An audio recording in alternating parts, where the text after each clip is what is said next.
Buenas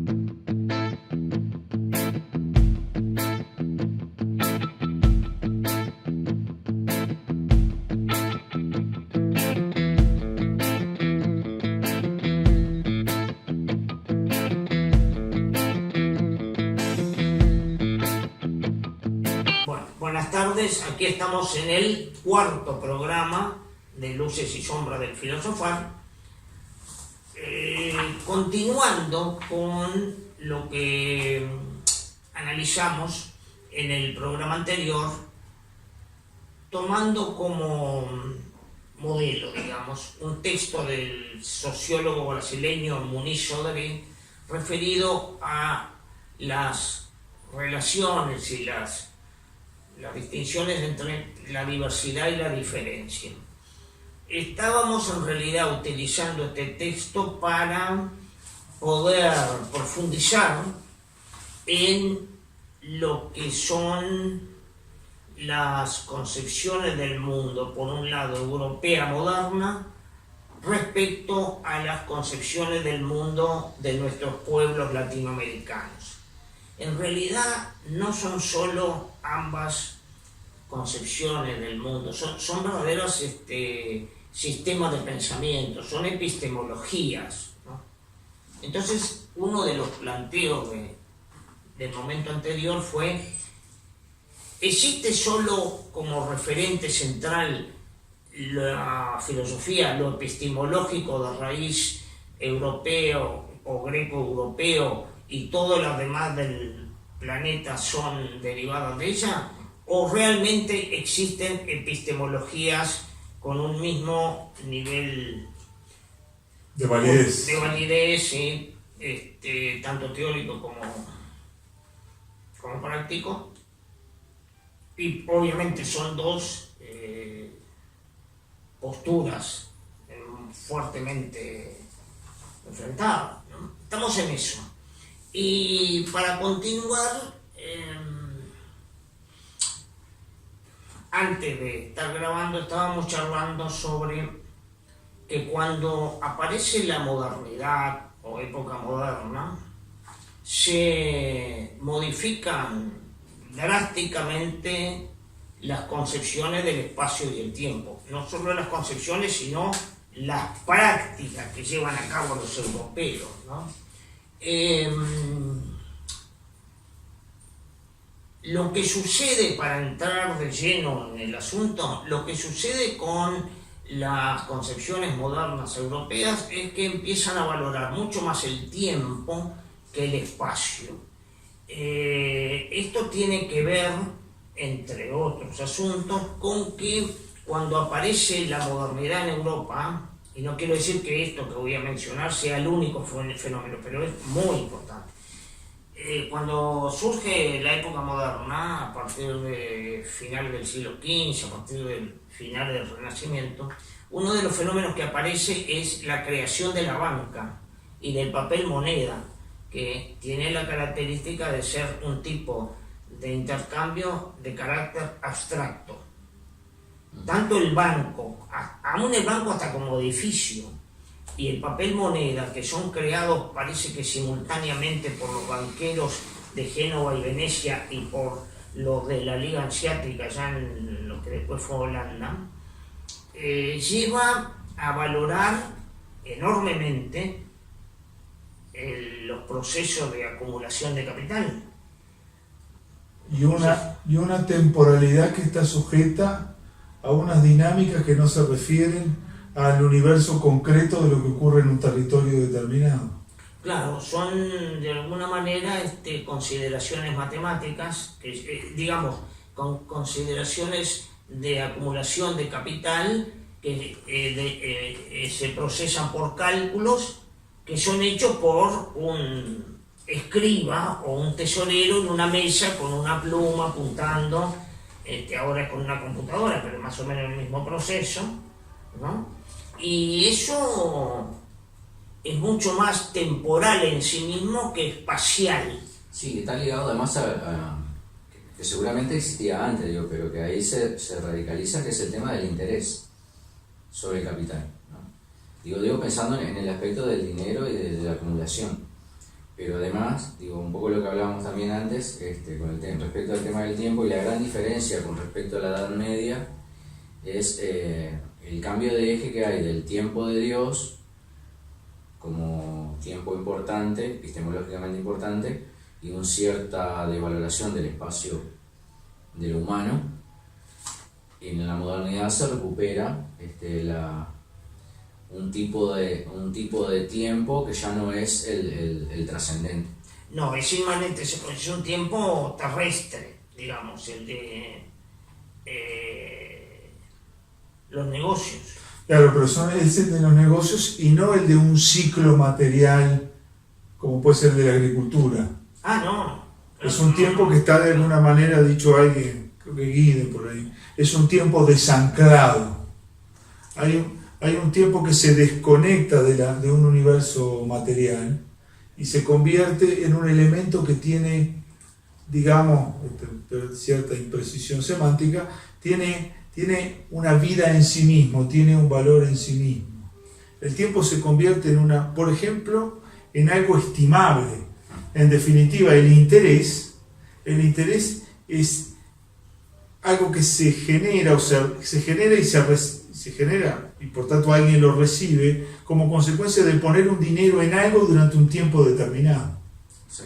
Y ese desanclaje está muy vinculado al desarrollo de la economía mercantil, del intercambio, del vínculo con operaciones, con negocios, como decía Julio, que se desarrolla más allá del ámbito concreto mío de vida, que está en función de fenómenos que trascienden mi espacio concreto, digamos. Sí, La operación mercantil de gran escala.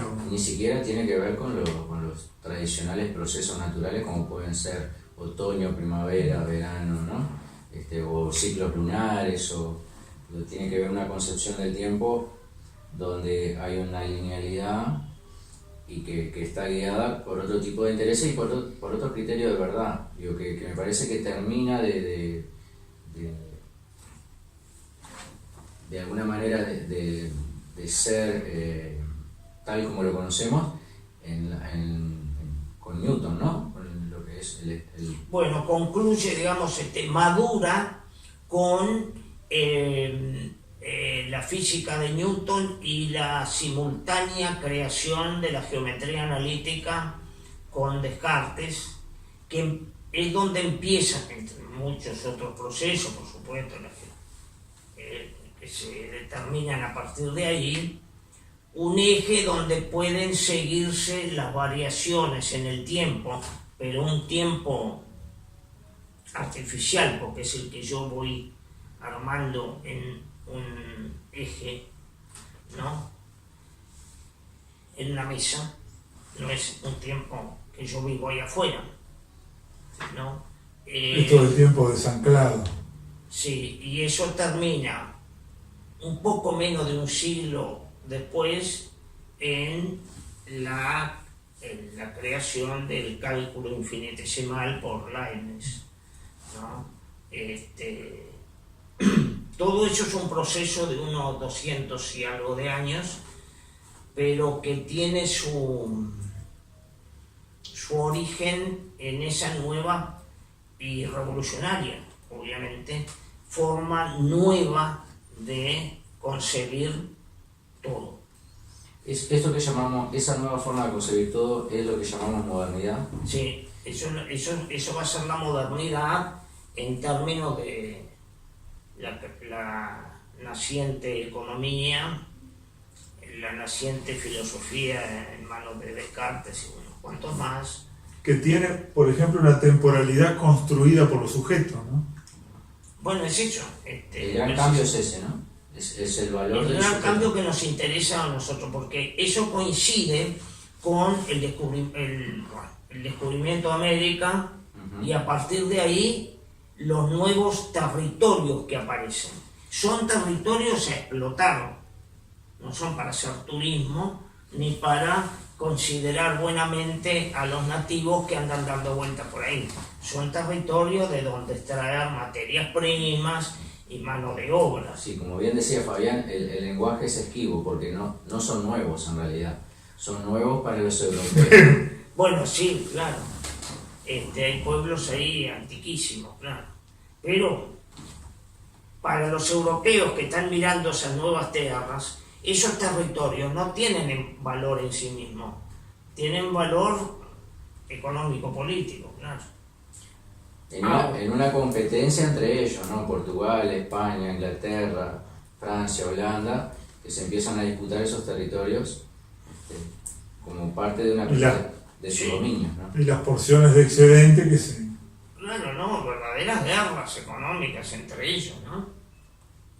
En ese contexto, antes conversábamos que aparece una diferencia, ¿no? Porque tradicionalmente se piensa en la modernidad, por lo menos la modernidad filosófica, a partir de Descartes, ¿no? Julio planteaba que hay por lo menos un autor que dice que comenzaría antes. Bueno, sí, es un autor que veremos más adelante de manera especificada en sus textos, que es el peruano Aníbal Quijano, fallecido recientemente, un sociólogo y filósofo peruano que realmente es importante porque, entre otros conceptos, plantea que hay una simultaneidad del nacimiento de una nueva concepción del mundo y de una nueva práctica sobre el mundo que se hace simultánea a la llegada de Colón, casi digo el descubrimiento de vuelta, a la llegada de Colón a lo que hoy es República Dominicana, ¿no? En 1492. Él utiliza esa fecha de una manera un poco rígida, pero que es válida, para afirmar que modernidad, capitalismo, conquista de nuevos territorios y algunos otros etcétera más, aparecen precisamente de manera simultánea en ese momento. Y acá es donde nosotros también conversábamos, digo que quizás no lo plantea Quijano, pero es bueno recordar que las epistemologías de la complejidad hablan de ese tipo de fenómenos y los llaman fenómenos emergentes. Digo, lo que sucede ahí es la emergencia, no es que esa nueva concepción, esa nueva sensibilidad surge de la nada. O sí, es claro, no es como decían las concepciones anteriores a Pasteur, que decían que había una generación espontánea en la aparición de los gusanos. Acá es lo mismo, digo, no hay una aparición simultánea de manera espontánea. Es lo que en términos de las teorías complejas se llama fenómenos emergentes, ¿no? Que eso vale la pena también analizarlo en su con más detenimiento. Con más detenimiento, sí. Y quizá requiera un análisis que puede ser construido desde lo histórico, de la historicidad, pero puede ser útil en términos de la reflexión filosófica, del entendimiento de las características del ontos de la modernidad como formas de entender el mundo y la realidad, la vinculación que esa emergencia tiene con el imperialismo, porque en definitiva la vinculación que esa emergencia tiene con las posibilidades que a Europa se le abren con el descubrimiento de América. Sí, no tiene las características aún de lo que serán los imperialismos del siglo XIX y sobre todo del XX, pero es un camino que va cimentando esto otro, ¿no? Bueno, para no dejar esto colgado, el asunto es que Europa viene con toda esa mentalidad moderna capitalista hacia nuestras tierras y se encuentra con pueblos aquí a los cuales considera y valora de acuerdo con territorios que ocupan a explotar y mano de obra a explotar. Bueno, obviamente que los pueblos de nuestra América Latina están constituidos con una riqueza que vale muchísimo más que eso, que tiene su propia conceptualización del mundo, que no depende, por supuesto, de lo que vengan a decirle de afuera, pero donde para ellos, parece una obviedad esto, pero pueblo no, para ellos no es simplemente un territorio a conquistar, es su lugar de pertenencia en un sentido muy fuerte. Su universo. Sí, pero en un sentido muy fuerte en este sentido. La subjetividad de esos nativos depende Del espacio. del pueblo, o sea, tienen mucho más claro que los europeos capitalistas, yo digo esto de atrevido, pero me parece que sí, tienen mucho más claro que los capitalistas de aquella época el hecho de que sin mi grupo constituyente mi subjetividad se disuelve o no empieza ni a existir. Sí, hay más de un pueblo de los originarios que no tienen nombre. Ellos se llamaban a sí mismos gente. O sea, el nombre aparece como parte de una diferencia, hablando en términos de Sodré, situado por los otros, que eran los otros los que venían de afuera, los europeos, o sea, que los querían clasificar y de alguna manera situarlos en algún lugar respecto a ellos mismos. Sí, al parecer hay más de un pueblo que no necesitaba un nombre, sí, somos nosotros en este lugar. Y otra cosa importante, no solamente el pueblo es parte de la subjetividad, como planteaba Fabián, el territorio lo es. El territorio es inseparable del yo soy, del yo estoy. Entonces digo, esa concepción, porque ahí también hay una variación en lo que tiene que ver con el tiempo, decíamos hoy, ¿no? Acá estas culturas, desde la diversidad de los pueblos originarios, viven el tiempo desde el espacio. Sí. Y no viven de acuerdo a esa lógica del desgarramiento tan característica del hombre europeo occidental moderno, ¿no? Ese desgarramiento con el mundo natural. Ajá. Y ese desgarramiento después con la propia comunidad, ¿no? Y ahí aparece un rasgo muy significativo de la modernidad, esto, el individualismo y la modernidad, ¿no? Y el dominio de la naturaleza, pues el desgarramiento permite entablar una relación de tensión con el de poder, ¿no? Recordemos lo que hace, de manera muy valiente hay que reconocer, porque eran menos de 200 los que quedaban, lo que hace Hernán Cortés cuando prende fuego a las naves para no dar vuelta para España y quedarse aquí. Ese aquí para ellos era un territorio ignoto, pero lo hace, o sea, un primitivo no haría eso. Un latinoamericano, un maya, un azteca no haría eso con su nave, no.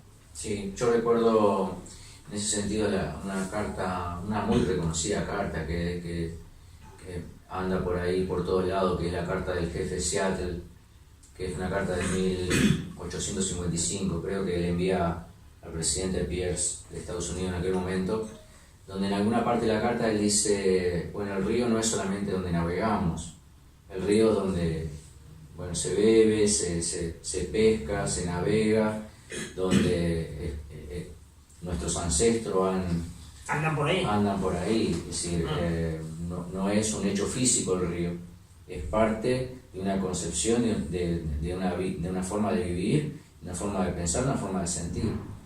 Y de vivir la espiritualidad, si no hay ese desgarramiento que planteaba Fabián, no existe en ellos, como no existe en otras de los pueblos originarios, en casi ninguno. Si la Pachamama la madre. No es solamente el lugar donde estamos. Y ahí hay una inmanencia de un sentido inmanente de mi realidad de estar en el mundo, sí. De habitar el mundo, de habitar el planeta.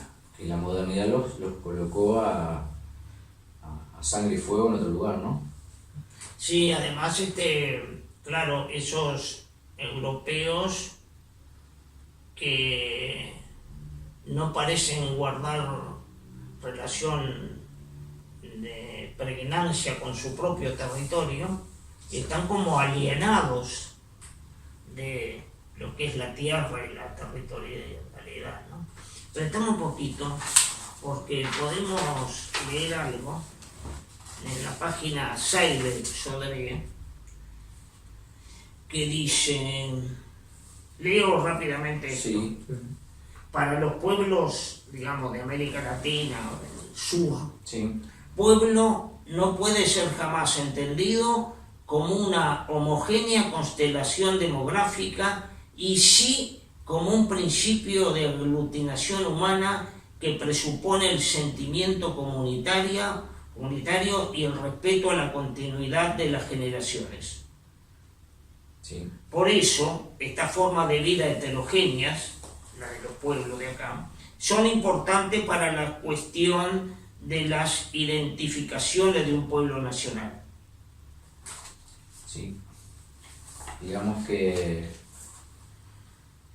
ellos no tienen problema con la diversidad.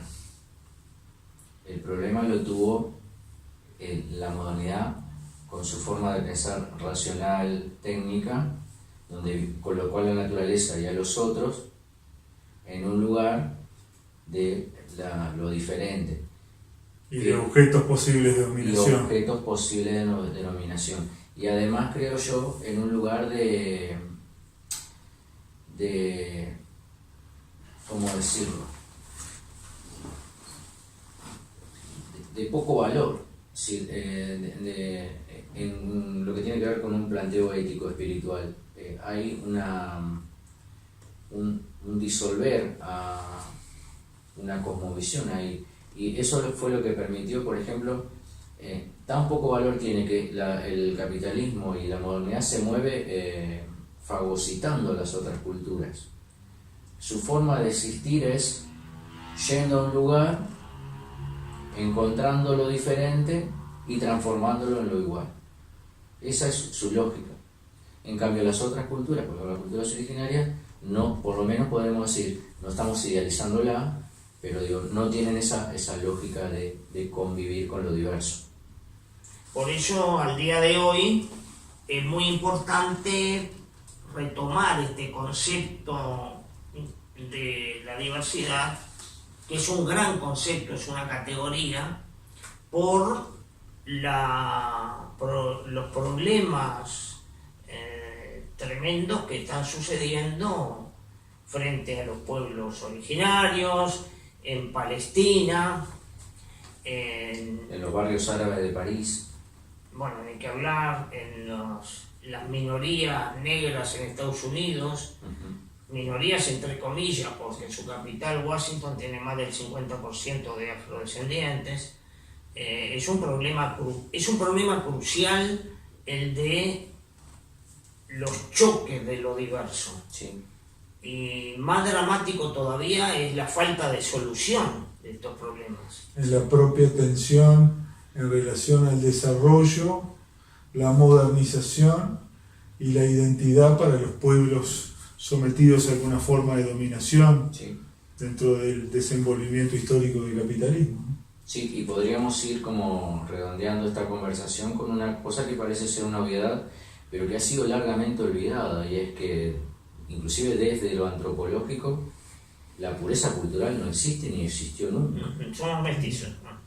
La historia de la humanidad es, desde el punto de vista más genético del asunto, es mezcla, Intercambio. es intercambio, es diversidad.